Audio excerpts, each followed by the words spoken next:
तारक नाम सभी समय, बोलो सत्यम सिद्धाय नमः। जय सत्यम सिद्धाय नमः। जय सत्यम सिद्धाय नमः गुरुजी। आशीर्वाद। गुरुजी बहुत उच्च स्तर के साधक हैं और साथ में ज्योतिष विद्या का ज्ञान भी है उन्हें, जिसको लेकर वो अपनी गद्दी भी चलाते हैं। तो वो देखते हैं स्वप्न की जिस हॉल में वो बैठे हैं, जहाँ से वो गद्दी चलाते हैं, तो उनके कुछ भक्त बैठे हुए हैं वहीं पर।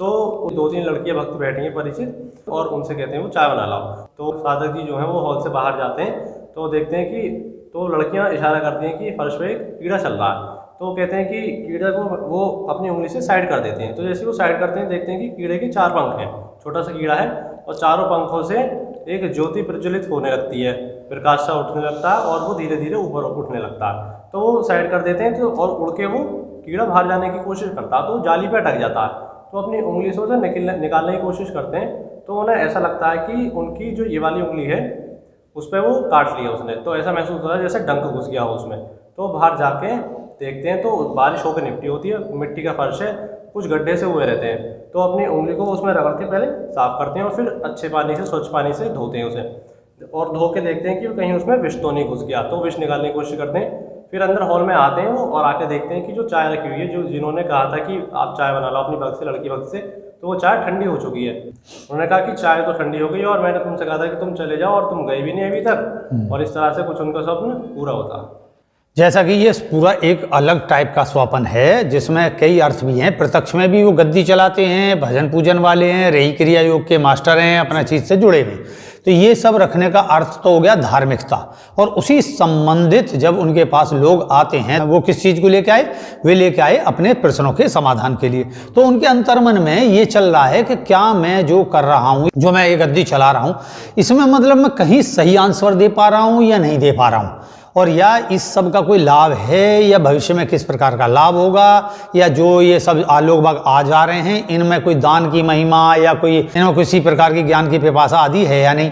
तो इसी सब को रखते हुए जो पुरानी लड़कियों का अर्थ होता है दैविक शक्ति। दैविक शक्ति का अर्थ होता है कि भाई चलो तुम यहाँ सेवक के तौर पर जुड़ी हुई हो, तो तुम सेवा थोड़ी सी कर लो। तो वो जो है उन्होंने फिर लाल कीड़ा, लाल कीड़े का अर्थ क्या है? यहाँ छोटा सा लाल कीड़ा, ये कीटाणु टाइप का सा है। तो ये किस दिन दिखाई दिया? जैसे बृहस्पति के दिन दिखाई, बृहस्पति के दिन दिखाई दिया। तो बृहस्पति के दिन दिखाई दिया। लाल कीड़ा राहु और मंगल का भी प्रतीक है, और उसमें हो जाए रक्त दोष, रक्त दोष। लेकिन चूंकि वो कीड़े को जैसे उन्होंने थोड़ा सा हटाया और ये कहा कि भाई इसको जाने दो बाहर, तो वो प्रकाशित हो गया। उसमें 4 जो है उसमें पंख से हैं, और प्रकाशित होकर वो उड़ने लगा और वो जाली की ओर उड़ा। तो जाली को खोल दिया गया। जाली खोलने के चक्कर में जैसे उससे निकालते हैं उंगली से बाहर को, उसे कोशिश करी निकालने को, तो यहाँ आ गया लाल कीड़ा, जैसे कि राहु मंगल, और इसका प्रतीक है धूसर रंग का कीड़ा, क्योंकि कीड़े का रंग इतना नहीं पता है इसमें, तो लेकिन फिर भी इस तरीके का कीड़ा देखने में आया। तो वो कीड़े का अर्थ क्या हुआ कि राहु का और मंगल का एक प्रकार का जो दोष है वो प्रकाशित हो गया। प्रकाशित होने का अर्थ यहाँ अच्छे पक्ष में, अच्छे पक्ष में है कि राहु जो है वो अकस्मात विघ्न बाधाएं हैं तो वो हटेंगी, और जो वैचारिक नई कोई क्रांति लाना चाहते हैं, वैचारिक कोई और नए आइडिया लाना चाहते हैं, तो उसका प्रतीक है वो आइडिया आपके सक्सेस होंगे। मंगल का जो नकारात्मक प्रतीक है वो भी प्रकाशित हो गए, वो भी शुभ में बदल रहा है। मंगल दृढ़ इच्छा शक्ति का प्रतीक है, तो वो दृढ़ इच्छा शक्ति का प्रतीक, कोई रक्त का दोष और राहु के नए अनेक और अनेक विचार वो जो है सही रूप में कार्य करेंगे, उड़ेंगे वो एक तरीके से, और बाहर तक जो जाली का गेट का मतलब है कि जो अभी तक जो है इस तरीके से जो छिन्न भिन्न स्थिति पड़ी, उससे वो बाहर तक भी प्रकाशित हो गए, दूर तक जाएगा। तो इसके लिए रास्ता दिया गया। बृहस्पति की उंगली का अर्थ होता है कि बृहस्पति का वार का दिन है, और बृहस्पति की उंगली से ही उसको बाहर की ओर किया गया है। तो बृहस्पति की उंगली क्या देती है? 5 अर्थ धर्म काम मोक्ष को देते हुए, जैसे कहे ना प्रेम, विवाह, संतान, नौकरी, शिक्षा, इस तरीके से जो है आगे मोक्ष वगैरह का विषय को लेते हुए, तो उसका मतलब है कि ये चीज प्रकाशित होगी। दंश मारने का अर्थ हो गया वो चीज कार्यरत होगी, उसका जो कोई और भी दोष है, राहु मंगल का प्रभाव है वो दूसरे टाइप का है, कीड़े के रूप में दिखाई दिया है ना।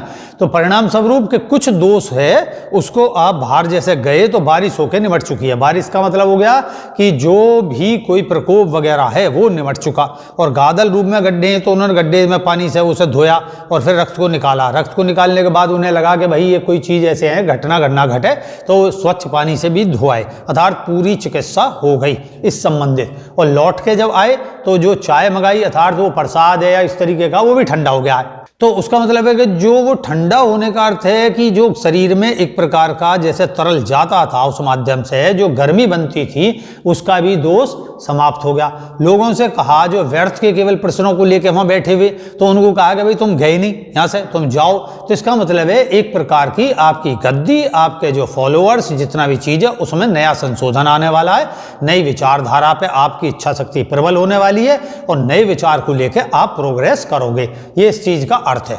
तो इसी सब के तथ्यों को रखते हुए आप अपने जो विचार है उस पर दृढ़ रहें और आपको जो भविष्य में लाभ मिलेगा। इसी आशीर्वाद के साथ आपको लाभ प्राप्त हो। जय सत्यम सिद्धाय नमः। जय सत्यम सिद्धाय नमः।